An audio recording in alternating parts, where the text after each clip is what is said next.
বিশ্বাসী। কি বলেন কথা ঠিক? ওই কর্মচারীকে মালিক যত ভালোবাসে, আল্লাহর গোলাম যারা হবে, আল্লাহ ওই দুনিয়ার মালিকের গোলাম কর্মচারীকে যত ভালোবাসে, এর চেয়ে হাজার কোটি গুণ বেশি আল্লাহ তার গোলামকে ভালোবাসে। আমরা কার গোলাম? আল্লাহর গোলাম। দুনিয়ার কর্মচারীর কোনো দোষ নাই, একটা দোষ আছে, মাঝে মধ্যে 200 টাকা মালিকের না জানায় পকেটে নেয়, অথবা আত্মীয় স্বজন আসলে দিয়া দেয়, কিন্তু মালিককে জানায় না।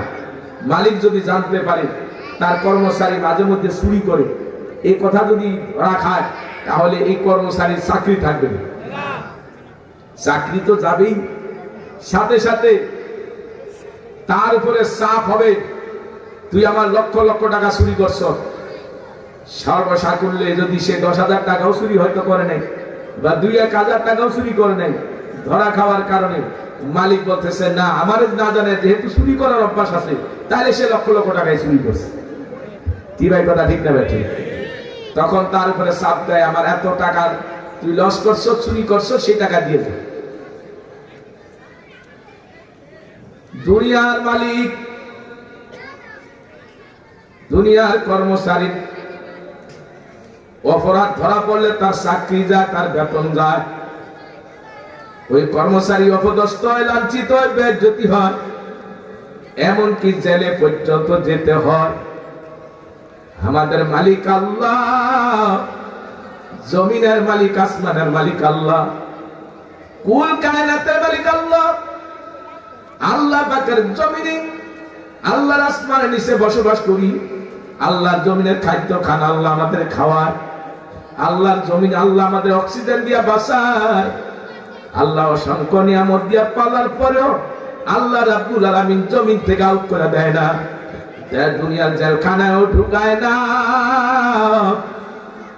আল্লাহ দুনিয়াতে আমাদের মারধরও করে না ফেরেশতা দিয়া। কি বলেন কথা ঠিক না? ঠিক। এত অন্যায়, এত অপরাধ করার পরেও আল্লাহ কোন নাস্তিকের খানাও বন্ধ করে না, কোন কাফেরের খানাও বন্ধ করে না, কোন মুশরিকের খানাও বন্ধ করে না, কোন বেনামাজির খানাও বন্ধ করে না, কোন বেরোজাদারের খানাও বন্ধ করে না, কোন দুশমনের খানাও বন্ধ করে না। কারণ কি? আল্লাহ রহমান। আল্লাহ কি? আর রহমানির রহিম। আল্লাহ বড় দয়ালু। আল্লাহ চায় বান্দা গুনাহ করে, তারপরও তওবা করে ফিরে আসে। ফিরে আসলে আল্লাহ তার রহমতের কোলে তুলে নিবেন, আল্লাহ তারে ক্ষমা করে দিবেন। 60 বছর, 70 বছর, 50 বছর হায়াতের ভিসা দিয়ে দুনিয়াতে ছেড়ে দিছেন, আর বলে দিছেন আমার বান্দা, আখিরাতের কামাই করার জায়গা দুনিয়া, আমি তোমাদের সৃষ্টি করছি আখিরাতের কামাই করার জন্য। তোমরা জাহান্নামে গেলেও আমার ক্ষতি নাই, জান্নাতে গেলেও আমার কোনো লাভ নাই। জান্নাতে গেলে তোমার লাভ, জাহান্নামে গেলে ক্ষতি, লোকসান তোমার। আল্লাহ পাক রব্বুল আলামিন বলেন, দুনিয়ার সমস্ত সৃষ্টি করছি তোমাদের জন্য, এমন কিছু নাই যেটা তোমাদের কাজে লাগে না। সব কিছু সৃষ্টি করলাম তোমাদের জন্য, আর তোমাদের সৃষ্টি করলাম শুধু আমি আল্লাহর গোলামি করার জন্য। সাপও আমাদের প্রয়োজনে সৃষ্টি করেছেন, পিপিলিকাও আমাদের প্রয়োজনে সৃষ্টি করেছেন, যত পোকামাকড় আছে এগুলি আমাদের প্রয়োজনে সৃষ্টি করেছেন। সাপও আমাদের প্রয়োজনে সৃষ্টি করেছেন। বর্তমানে গবেষকরা, বৈজ্ঞানিকেরা আল্লাহর সৃষ্টি নিয়ে গবেষণা করতে করতে সাপ সম্পর্কে তারা গবেষণা করে দেখছেন, সাপ আমাদের এত উপকারে আসে, আমাদের ক্ষতির চেয়ে 1000 গুণ বেশি উপকারে আসে। বলে কেমনে? ভাই, যদি সাপ না থাকতো দুনিয়াতে এমন কিছু জীবাণু ছিল যেগুলো মানুষকে আক্রান্ত করলে মানুষের চিকিৎসা ছিল না, ওই মানুষটা মারা যাইত। তাই আল্লাহ রাব্বুল আলামিন এই সাপের নিঃশ্বাসের কারণে ওই জীবাণুগুলো ধ্বংস হয়ে যায়, মরে যায়, যার কারণে মানুষ ওই জীবাণুর আক্রান্ত থেকে মানুষ বেঁচে যায়। তাই আল্লাহ পাক রব্বানা মা খলাকতা হাযা বাতিলা, আমার আল্লাহ অনর্থক কোনো কিছু সৃষ্টি করে নাই, সব আমাদের প্রয়োজনে সৃষ্টি করলেন। আর আমাদেরকে শুধুমাত্র সৃষ্টি করলেন আল্লাহর গোলামের জন্য, দাসত্বের জন্য। কিন্তু আজকে আমরা আল্লাহর গোলামি বুঝি না। অধিকাংশ মানুষ এখনো পর্যন্ত আল্লাহকে চিনি না। আল্লাহ বলে, বান্দা, দুনিয়াতে কেউ তোমার উপকার করলে তুমি তার কথা ভুলতে পারো না। কোন চেয়ারম্যান, কোন এমপি তোমার একটা ঘর বানিয়ে দিলে তুমি এই কথাটা কখনো ভুলতে পারো না। ওই চেয়ারম্যান যদি রাত্রে 2টা 3টা তোমার ফোন দেয়, তুমি যদি ঘুমে বিমূঢ় থাকো, টের পাইলে ওই চেয়ারম্যানের কথা শোনার জন্য, ওই নেতার কথা শোনার জন্য তুমি দৌড়িয়া যাও তার কথা শুনতে যায়া।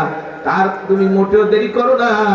দুনিয়ার একটা ঘর পাইয়া 20-50 হাজার টাকা দিয়ে একটা ঘর বানিয়ে দেওয়ার কারণে, 2-1 লাখ টাকা দিয়ে ঘর বানিয়ে দেওয়ার কারণে ওই ব্যক্তিরে তুমি এত ইজ্জত করো, এত সম্মান করো। ওরে আমার বান্দা, আমার চোখের মূল্য কত ধরবা, আমার পায়ের মূল্য কত ধরবা, আমার হাতের মূল্য কত ধরবা, আমার জবানের মূল্য কত ধরবা, আমার দাঁত, যেই দাঁত তোমারে লাগাইছি মুখে, এই দাঁতের মূল্য কত ধরবা, যে জিহ্বা তোমার মুখে দিছি, এই জিহ্বার দাম তুমি কত ধরবা। ও বান্দা, তুমি যত ধরবা তার চেয়েও তোমার আমি আল্লাহর এই সৃষ্টি কোটি কোটি গুণ বেশি দামি। কি বলেন কথা ঠিক কিনা? তুমি যত তার মূল্য ধরবা তার চেয়ে আরো বেশি দামি। আল্লাহ বলে, বান্দা, লাম নাজআল্লাহু আইনাইন ওয়া লিসানান ওয়া শাফাতাইন। আল্লাহ বলে, বান্দা বান্দি, তোমাদের যে চক্ষু দুটাকে আমি দেই নাই? নিশ্চয় আমি দিছি। আজকাল দুনিয়াতে চোখ দিয়ে তুমি ভালো মন্দ দেখো। এই চোখের দৃষ্টি শক্তি ক্ষমতা দিছি আমি আল্লাহ। এই চোখের ক্ষমতা কারো হাতে না। আমি আল্লাহ অনেকের চক্ষু দিছি ভালো দেখতো, এখন তার চক্ষু দুটার পাওয়ার কমায়া দিছি, চোখের আলো নষ্ট করে দিছি, এখন আর সে কিছু দেখতে পায় না। তাইলে বোঝা গেল চোখের নিজস্ব ক্ষমতা না, চোখের ক্ষমতা দিছে কে? কানের শ্রবণ ক্ষমতা নাই, কানে শোনার ক্ষমতা দিছে কে? হাতের কোনো ক্ষমতা নাই, হাতে কাজ করার ক্ষমতা দিছে কে? পায়ের চলার ক্ষমতা নাই, পায়ের চলার ক্ষমতা দিছে কে? মাথার ব্রেন নাই, মাথার ব্রেন দিছে কে? বন্ধুরা আমার, সব দিল আল্লাহ। আল্লাহ বলে, বান্দা, দুনিয়ার লাভ লোকসান বুঝো, দুনিয়ার ক্ষতি বুঝো, দুনিয়ার সব কিছু বুঝো। ও বান্দা, তুমি কেন তোমার আখিরাত বুঝো না? তুমি কেন তোমার রবকে চিনো না? আজকাল দুনিয়াতে তোমার মারে চিনলা, তোমার বাবারে চিনলা। মারে মা কইলে মা খুশি, বাবার বাবা কইলে আব্বা কইলে খুশি, আপারে আপা কইলে ডাকলে খুশি, তোমার শিক্ষকের স্যার কইলে ডাকলে খুশি, তোমার উস্তাদকে তুমি ডাকলে খুশি, তোমার লিডার করে ডাকলে খুশি। আর আমি আল্লাহরে আল্লাহ করে ডাকলে আমি আল্লাহ খুশি। তুমি যদি একবার আমি আল্লাহকে আল্লাহ বলে ডাক দাও, আমি আল্লাহ কমপক্ষে 10 বার তোমার ডাকে সাড়া দেই। আফসোসের বিষয় হলো আজকে আমরা আমাদের মালিকের সাথে সম্পর্ক না। এরা বাজান, দুনিয়ার একজন মন্ত্রীর সাথে সাধারণ একজন মানুষের সম্পর্ক যদি ভালো থাকে, ওই লোকটা যদি গরিবের সে গরিব হয়, এলাকার মানুষ তারে মূল্যায়ন করে, সম্মান করে, ইজ্জত করে। যে মন্ত্রীর লোক, খবরদার তার সাথে খারাপ আচরণ করা যাবে না। এর বাজান, দুনিয়ার একজন মন্ত্রীর সাথে সাধারণ একটা মানুষের সম্পর্ক হলে তার দাম যদি বাড়তে পারে, আমার মালিক আল্লাহর সাথে যদি সম্পর্ক করা যায়, তার দাম কত বেশি, তার দাম কত বেশি। আল্লাহর সাথে সম্পর্ক যার হয় তার দাম এত হয়। বেলালে হাফসির মতো একটা কালো মানুষ, গোলামের সন্তান গোলাম, চেহারাও সুন্দর ছিল না, ভাষা মুখের ভাষা স্পষ্ট ছিল না, কিন্তু আল্লাহর কাছে দামি হয়ে গেল। এত দামি, এত দামি। বেলাল একদিন ফজর আযান দেয় নাই, নবী তাকে মুয়াজ্জিন থেকে অব্যাহতি দিলেন সাহাবায়ে কেরামের পরামর্শে। সাহাবায়ে কেরাম বলে, ইয়া রাসূলুল্লাহ, এই মদিনার লোকেরা আমাদের সমালোচনা করে, আপনার সমালোচনা করে, বেলালের বিভিন্ন সমালোচনা করে, কয় যে এই মার্কার মুয়াজ্জিন বেলাল, ওই মার্কার এই নবী। এইভাবে বেলালকে বিভিন্ন রকমের তিরস্কারি করে। বেলাল আশহাদু আল্লাহ উচ্চারণ করতে পারে না, জিহ্বার জড়তার কারণে, সমস্যার কারণে আশহাদু আল্লাহ জায়গা আশহাদু আল্লাহ উচ্চারণ করতে, এই একটু মুখের জিহ্বার সমস্যার কারণে স্পষ্ট উচ্চারণ, সিনের উচ্চারণ করতে পারতেন না। এই কারণে তারা তিরস্কারি করে। সাহাবীরা বলে, ইয়া রাসূলুল্লাহ, আমাদের মধ্যে তো অনেকে ভালো সুন্দর মধুর কণ্ঠে আযান দিতে পারে, নতুন একজন মুয়াজ্জিন নিযুক্ত করা হোক, বেলালকে অব্যাহতি দেওয়া হোক। নবীজি সাহাবায়ে কেরামের পরামর্শ নেওয়ার পর নতুন মুয়াজ্জিন নিযুক্ত করে দিলেন। নতুন মুয়াজ্জিন ফজর আযান দিয়ে দিল। আযান দেওয়ার পর কয়েক ঘন্টা পার হয়ে যায়, কিন্তু ফর্সা হয় না, ফর্সা হয় না। ফর্সা না হওয়ার কারণে অন্ধকার আর অন্ধকার বাড়তেছে। নবীজি জামাতে নামাজ পড়তে পারছেন না।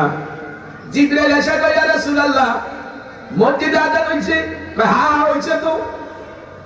কয়, ইয়া রাসূলুল্লাহ, বেলাল আযান দিলে তো ফেরেশতারা সব জায়গা থেকে বেলাল আযানের আওয়াজ শুনতো, আজকে কে আযান দিল তার আওয়াজ, আযানের আওয়াজ তো আমরা শুনি নাই। এবার বলতেছে, হে রাসূল, আজকের আযান যদি বেলাল না দেয় তাহলে ফর্সাও হবে না, রাত্রে অন্ধকার দূর হবে না। কারণ বেলালকে অব্যাহতি দেওয়ার পর বেলাল এমন কান্না শুরু করে দিয়েছে, আল্লাহ, গোলামের সন্তান গোলাম বানাইছো তুমি, জবানের জড়তা দিলা তুমি, ও আল্লাহ, মুয়াজ্জিন তানবাদ করলাম কেন আমি? বেলাল এই কান্নার কারণে আল্লাহ রাব্বুল আলামিনের রহমতের দরিয়ার মধ্যে ঢেউ লেগে গেছে। বেলাল আযান দিতে হবে। বেলালকে নবী সাহাবীদেরকে পাঠালেন, বেলালকে নিয়ে আসো। বেলাল মসজিদের কোনায় বসে বসে কান্দে। ডেকে এনে বলে, বেলাল, আযান দাও। তুমি যদি আযান না দাও ফর্সা হবে না। বেলাল যখন আযান দিছে, আযানের সাথে সাথে ফর্সা হয়ে গেল, নামাজের জামাত হয়ে গেল। জামাত শেষ হওয়ার পরে দেখে বেলা প্রায় ৮টা-৯টা বেজে গেছে, সূর্য ৮টা-৯টা বেজে গেছে, উঠে গেছে। এতক্ষণ পর্যন্ত সূর্যরে কে আটকে রাখলো? বন্ধুরা আমার, আল্লাহর একজন আসে প্রেমিকের কারণে আল্লাহ যদি এটা করতে পারে, বাজার আমি বুঝাতে চাই, আল্লাহর কাছে দাবি হওয়ার জন্য কোনো বংশ লাগে না, উচ্চ শিক্ষিত লাগে না। আল্লাহর কাছে দাবি হয় যার মধ্যে তাকওয়া আছে, যার মধ্যে ঈমান আছে, যার মধ্যে আল্লাহ এবং রাসূলের প্রেম ভালোবাসা আছে। কি বলেন কথা, ঠিক না বেঠিক? আল্লাহ পাক রব্বুল আলামিন আমাদের বড় দয়ালু মালিক। আমাদেরকে আল্লাহ দুনিয়াতে পাঠাইছেন, সব কিছু দিয়া আমাদের হার্ট দিছেন, কিডনি দিছেন, বাল্ব দিছেন, হাত দিছেন, পাও দিছেন, চক্ষু দিছেন, কর্ণ দিছেন, সব কিছু দিছেন। বাজার আল্লাহ দেওয়া একটা জিনিস যদি একটু অকেজ হয়ে যায়, আমরা কিন্তু অসর হয়ে যাই, দুনিয়াতে বেঁচে থাকতে পারি না। যেমন কারো যদি কিডনি ড্যামেজ হয়ে যায়, নষ্ট হয়ে যায়, ওই মানুষটার বাঁচতে পারে না। কি বলেন কথা, ঠিক কিনা? এই কিডনি কে দিছে? টাকা দিয়ে কিনছি? আল্লাহ পাক রব্বুল আলামিন যে চক্ষু দিলে, চক্ষু কি নিজেরা কিনছি না আল্লাহ দিছে? সব কিছু আল্লাহ দিছে। এগুলির দাম কত? আসমান জমিন বিক্রি করলেও আল্লাহ দেওয়া চোখের মূল্য হবে না, আল্লাহ দেওয়া হাতের মূল্য হবে না, আল্লাহ দেওয়া কিডনির মূল্য হবে না, আল্লাহ দেওয়া হার্টের মূল্য হবে না, আল্লাহ দেওয়া বাল্বের মূল্য হবে না, আল্লাহ দেওয়া পায়ের মূল্য হবে না। এই ফ্রি জিনিসগুলিকে দান করলো সে আল্লাহ। আমাদের কাছে কি চাইলো? সব দিল আল্লাহ। আর যে জিনিস যত বেশি দরকার সেটা তত বেশি সস্তা করে দিল, যে জিনিস বেশি দরকার সেটা তত ফ্রি করে দিল। আমাদের মাথা থেকে পা পর্যন্ত যা আছে সব ফ্রি। কি বলেন কথা, ঠিক না বেঠিক? বন্ধুরা আমার, জমিন থেকে আমাদের খাদ্য খোরাক কে দেয়? পানির মধ্যে মাছ কে তৈরি করে দেয়? গাভীর মধ্যে দুধ কে দেয়? আল্লাহ বলে, মিন বাইনি ফারসিন ওয়া দামিল লাবানান খালিসান সাইওয়াল লিশারিবিন। আল্লাহু আকবার। আল্লাহ কা বান্দা বান্দি গরুরে খাওয়াইলে খলবুশি ঘাস পানি, তার থেকে আমি আল্লাহ রক্তে পরিণত করে, আবার এই রক্তকে গরুর ফালানে দিয়া সাদা দুধে পরিণত করে দেই। যেই দুধ দিয়ে আজকে তুমি ছানা বানাও, রসগোল্লা বানাও, ঘি বানাও, এই দুধ দিয়ে কত কিছু বানাও, এই দুধের স্রষ্টা আমি আল্লাহ। এই দুধের মধ্যে যে পানির কি রক্তের গন্ধ নাই, গরুর সোনার গন্ধ নাই, গোবরের গন্ধ নাই, এই সুস্বাদু দুধ আমি আল্লাহ তোমাদেরকে খাওয়ার, তোমাদেরকে পালি। আমার নিয়ামত ভোগ করার পরেও কেন আমার চিনো না? দুনিয়ার সব চিল্লা, দুনিয়ার দল চিল্লা, নেতা চিল্লা, দুনিয়ার ঘর চিল্লা, বাড়ি চিল্লা, বিবি চিল্লা, সন্তান চিল্লা, বন্ধু চিল্লা, ব্যবসা চিল্লা, সব চিল্লা, তুমি আল্লাহকে চিনতে পারো না। তাইলে বোঝা গেল তোমার মতো বড় নিমক খারাপ এই দুনিয়া তার কেউ নাই। কি বলেন কথা ঠিক কিনা? এত আদর করে কে বানাইছে? আল্লাহকে কাইফা তাকফুরুনা বিল্লাহি ওয়া কুনতুম আমওয়াতান ফাহইয়াকুম সুম্মা ইউমীতুকুম সুম্মা ইউহয়ীকুম সুম্মা ইলাইহি তুরজাউন। আল্লাহকে কেমনে কুফরি করো? তোমরা তো ছিলা মরা, মৃত্যুর থেকে আমি আল্লাহ জীবিত করলাম। ও বান্দা বান্দি, আবার একদিন মৃত্যু করিয়া কবর আনবো, আনার পর আবার জীবিত করে উঠাবো। কি করে তোমরা আমার সাথে নিমখারামি করো, কুফরি করো? তোমাদেরকে আমি আল্লাহ এত আদর করে বানাইছি জাহান্নামে দেওয়ার জন্য না, জান্নাতে দেওয়ার জন্য। কিন্তু জান্নাত কামাই করার জায়গাটা হলো দুনিয়া। আল্লাহর হাবিব বলেন, ওয়ালা নবিয়্যু সাল্লাল্লাহু আলাইহি ওয়াসাল্লাম, আদ-দুনিয়া মাযরাতুল আখিরাহ, দুনিয়া হলো আখিরাত কামাই করার জায়গা। এখানে বান্দা জান্নাত কামাই করবে, মৃত্যুর পর তার কবরটা জান্নাতের বাগান হয়ে যাবে। আর যদি দুনিয়া থেকে কামাই করতে না পারে বাজার, আখিরাতে যায়া কবরে যায় যদি কাঁদতে কাঁদতে চোখের পানি শেষ করে রক্ত বের হয়ে যায়, সবই শেষ হয়ে যাবে, জাররা পরিমাণ উপকার হবে না। এই জন্য গুনাহ ত্যাগ করার জায়গাও দুনিয়া, নেক করার জায়গাও দুনিয়া। আল্লাহ কা বান্দা সব নিয়ামত দিলাম আমি, আফারাইতুম মা তাহরুসুনা আনতুম তাজরাউনাহু আম নাহনুজ জারিউন। জমিন থেকে যত খাদ্য খোরাক, শাক সবজি, ফলমূল যা হয় এগুলি তোমরা সৃষ্টিত করো নাই, করছি তো আমি আল্লাহ। কে করছে? আল্লাহকে আমার নিয়ামত খাও, আমার জমিনে বাস করো, আমি আল্লাহর চন্দ্র সূর্যের আলো ব্যবহার করো, আমি আল্লাহর অসংখ্য নিয়ামত ভোগ করো। আর তোমরা বুঝি আমার আইন মানবা না, তাইলে তোমাদের মতো বড় নিমক হারাম দুনিয়াতে নাই। একটা কুকুর তোমার বাড়িতে থাকে, কোনোদিন তার জন্য ফলাও কোরমার ব্যবস্থা থাকে না। তোমার বাড়ির হাড্ডি খায়, মাছের কাঁটা খায়, ময়লা আবর্জনা খায়, জীবনটা বাঁচায়, তোমার বাড়িটা পরিষ্কার রাখে। আর সে রাত্রে ডিউটি এত কড়াকড়ি করে, তুমি যখন ঘুমে থাকো কুকুর ঘুমায় না, তোমার বাড়ির পাহারাদারি করে। কথা বলে ঠিক না? ঠিক। আর কোন লোক তোমার বাড়িতে ঢুকতে চাইলে কুকুর এত জোরে হুঙ্কার দিয়া সামনে দৌড়িয়ে যায়, হে লোক তুমি কে? আমার মালিকের বিনা অনুমতিতে তার বাড়িতে ঢুকার সুযোগ তোমাকে দেওয়া হবে না। কুকুর এত জোরে চিৎকার দিয়া যায়, ওই লোকটার বাড়িতে ঢুকতে পারে না কুকুরের ভয়ে। লোকটা যদি আপনার নিজস্ব পরিচিত লোক হয়, ডাক দিয়া আব্দুর রহিম ভাই, আব্দুর রহমান ভাই, আপনার কাছে আমার বিশেষ প্রয়োজন, আসছিলাম, কুকুরের কারণে আসতে পারি না। আপনি যখন দেখলেন আপনার নিজস্ব পরিচিত লোক, আপনি কুকুরটার একটা ডাক দিছেন, ধমক দিছেন, কুকুর বুঝতে পারছে আমার মালিকের মেহমান, আর বাধা দেওয়া যায় না। আস্তে করে কুকুরটা সাইড হয়ে যায়, আওয়াজটারে শুরু করে দেয়, মনে হয় বুঝাইতে চায় ও মালিকের মেহমান আসেন, আর বাধা নাই, আর বাধা নাই। একটা কুকুর দুনিয়ার মালিক ছিল, মালিকের ভাষা বুঝলো। কথা বলা ঠিক কিনা? আমাদেরকে যে আল্লাহ এত আদর করে লালন পালন করে, আমরা সেই মালিকের কথা কোরআন কেন বুঝি না? আমার মালিকের ডাক কেন আমরা মানি না? তাইলে বোঝা গেল কুকুরের চেয়েও তো আমরা নিকৃষ্ট হয়ে গেলাম। কি বল? কথা ঠিক কিনা? আল্লাহকে বান্দা বান্দি আমি বানাইছি একটাই মাত্র উদ্দেশ্য, তোমরা আমি আল্লাহর গোলামি করবা, দাসত্ব করবা। গোলামের কাজ মালিকের সব কথা মানা, নিষেধ যেগুলো করছে সেগুলো বর্জন করা, আর যেগুলো করতে বলছে সেগুলো করা। কি বলেন? কথা ঠিক কিনা? আমার বন্ধুরা, কিয়ামতের ময়দানে জায়গা দুইটা, একটা জায়গা আল্লাহর আরশ আরশের নিচে, আরেকটা জায়গায় সূর্যের নিচে। 7 প্রকার মানুষ কিয়ামতের ময়দানে আরশের নিচে জায়গা পাবে। যারা আল্লাহর আরশের নিচে জায়গা পাবে তাদের চিন্তা থাকবে না, তাদের কোনো ভয় থাকবে না, তাদের কোনো পেরেশানি থাকবে না। বাজান, এই 7 প্রকার কারা? এই 7টা গুণ কাদের আছে একটু পরে বলবো। আর বাকিরা সূর্যের নিচে পড়বে। আজকে সূর্যটা পৃথিবীর থেকে 9,30,00,000 মাইল উপরে। এত উপরে সূর্য, তাফসীরে কিতাবে লেখে সূর্যের মুখ উপরের দিকে দেওয়া,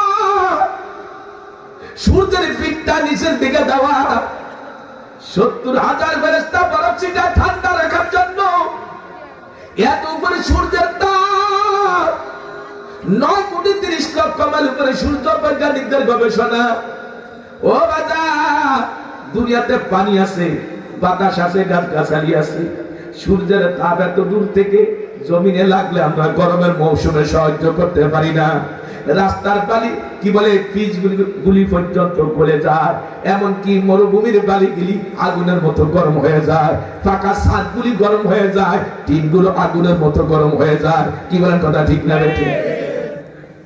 ওই গরম টিনের ভিতরে একটা মানুষের গায়ের কাপড়গুলো যদি খুলে ওই টিনের মধ্যে তারা শক্ত করে আটকায় দেওয়া যায়, কিছু সময়ের পরে এই লোকটার বাঁচবে না, ওই গরমের কারণে সে মারা যাবে। কি বলেন, কথা ঠিক না বেঠিক? আমার বন্ধুরা, আল্লাহ রাব্বুল আলামিনের সূর্যের তাপ এত দূর থেকে দুনিয়াতে বরদাস্ত করতে পারি না। আর কিয়ামতের ময়দানে সূর্যটা 1 হাত আধা হাত উপরে আসিয়া যাবে, সূর্যের মুখ নিচের দিকে ঘুরিয়ে দেওয়া হবে, উল্টা পিঠটা উপরের দিকে চলে যাবে। 70,000 ফেরেশতার বরফ ছিটানো বন্ধ হয়ে যাবে। আল্লাহ হুকুম করবে, সূর্য তোমার যত তাপ আছে ছাড়িয়ে দাও। সূর্যের তাপে হাসরের ময়দানটা জ্বলিয়ে পুড়িয়ে তামা হয়ে যাবে। নিচে আগুন, উপরে আগুন, পাও টিকাইতে পারবে না। গুনাহগার লাফাইতে থাকবে।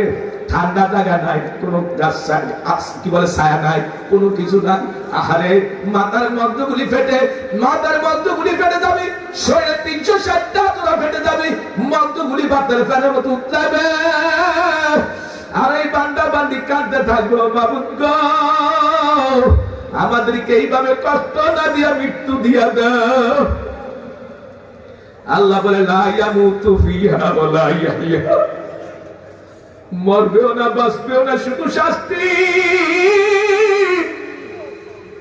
শুধু শাস্তি আর শাস্তি, কষ্ট আর কষ্ট, মরণ নাই রে বাবা। এজন্য বলতে চাই, কিয়ামতের ময়দানে আল্লাহর আরশের নিচে 10 প্রকার মানুষ কারা জায়গা পাবে। 1 নাম্বার হলো ইমামুন আদিল, ন্যায় বিচারক প্রতিনিধি, ন্যায় বিচারক চেয়ারম্যান মেম্বার, ন্যায় বিচারক এমপি, ন্যায় বিচারক কি বলে ওয়ার্ডের নেতা, ন্যায় বিচারক বাড়ির নেতা, ন্যায় বিচারক ঘরের নেতা। যে যতটুকুর দায়িত্বে ছিল অধীনস্থদের সঙ্গে যদি ন্যায় বিচার করে, পক্ষপাতিত্ব না করে, বেইনসাফি না করে, এমন বিচারকেরা কিয়ামতের দিন আল্লাহর আরশের নিচে জায়গা পাবে।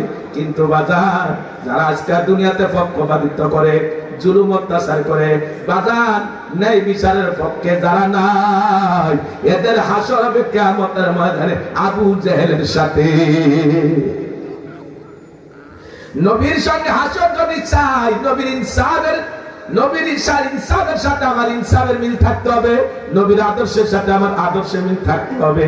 বন্ধুরা আমার, এই কারণে দুনিয়ার জীবনে আমাদের করণীয় বর্জনীয় বিষয়গুলো আমাদের সবার জানা দরকার।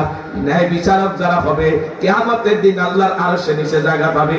যারা আরশের নিচে জায়গা পাবে তাদের কোনো হয়রানি থাকবে না, পেরেশানি থাকবে না, চিন্তা থাকবে না হাসরের ময়দানে। আর যারা সূর্যের নিচে থাকবে তাদের পেরেশানির শেষ না।